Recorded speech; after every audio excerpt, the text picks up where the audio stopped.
जिले के नागरिकों को मेरा नमस्कार। जैसा कि आप सब जानते हैं कि हमने इस साल 1 जनवरी से दमोह जिले में हम लोगों ने एक व्यवस्था शुरू की थी प्रशासन की ओर से, दमयंती व्याख्यान माला की। और इस व्याख्यान माला में हमने 1 जनवरी को एक पहला एक्सपर्ट लेक्चर यहाँ पर आयोजित किया था। मुझे आपको बताते हुए खुशी है कि अब हम दमयंती व्याख्यान माला का इसी महीने दूसरा संस्करण यानी सेकंड एडिशन लेकर के आ रहे हैं। और आप सबको ये जान करके बहुत खुशी होगी कि हमारी जो दमयंती व्याख्यान माला है, उस व्याख्यान माला में मुख्य अतिथि के रूप में पधार रहे हैं श्री एस.एन. मिश्रा साहब, जो कि रिटायर्ड आईएएस ऑफिसर हैं और वर्ष 1998 से लेकर के वर्ष 2000 तक जो दमोह के कलेक्टर रहे हैं और बेहद लोकप्रिय कलेक्टर रहे हैं, बेहद जनप्रिय कलेक्टर रहे हैं। और हमारे उस समय के सभी लोग उनको बहुत अच्छे तरीके से जानते हैं।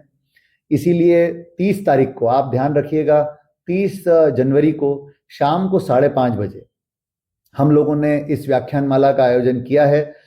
और ये व्याख्यान माला हमारे पीजी कॉलेज में आयोजित है। 30 जनवरी 2026 को शाम को 6:30 बजे से पीजी कॉलेज ऑडिटोरियम दमोह में हम एक व्याख्यान माला आयोजित कर रहे हैं, दमयंती व्याख्यान माला, जिसका टॉपिक है मेरी यादों में दमोह।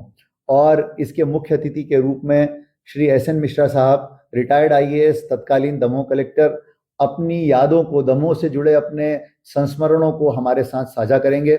मैं आप लोगों से अनुरोध करना चाहूँगा कि अधिक से अधिक संख्या में सर से मिलने के लिए पधारें, उनका व्याख्यान सुनने के लिए पधारें और इस अवसर पर दमयंती व्याख्यान माला में सम्मिलित होकर हमें कृतार्थ करें। बहुत बहुत धन्यवाद। हाल ही में पिछले 2-3 दिन में हमारे जिले में जो है ओलावृष्टि और अतिवृष्टि हुई है। और इसमें जो हम लोगों ने तत्काल जैसे ही हुआ तो हम लोगों ने इसको पूरा फील्ड पर हम लोगों ने जांच करवाई।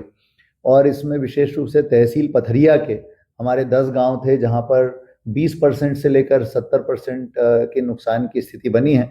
और हमने इस संबंध में सर्वे कराते हुए एक प्रारंभिक जानकारी हमने जो है प्रारंभिक सर्वे के बाद हमने राज्य शासन को, राहत आयुक्त को, कार्यालय को भेज दिए।